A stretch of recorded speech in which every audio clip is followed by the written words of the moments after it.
Siruan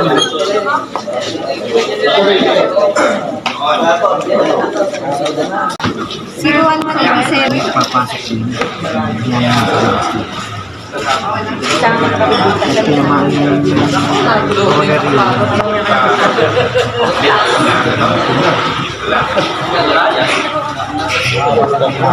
Isang kalapatids natin ang gumamit ng isang unknown line at matikas na sistema mula Bertas Nueva Ecija, ang mahusay na nakapagpatawid ng ibon. Sa karerang ito mula sa Katanawan, Quezon, sa North Iso, Quezon, Castilla, Sorsogon, Matnog, Sorsogon, at Catbalogan, Samar na umabot ng 605 kilometro, ay mahusay na napatapos niya ang kanyang ibon bilang finisher. Ang ibong si Mac ay isa din side bet partaker sa buong Quezon. Napakahusay na diskarte at nakapagtala ito ng 205th overall champion YB category, sa karera ng CLRPC Central Luzon Racing Pigeon Club.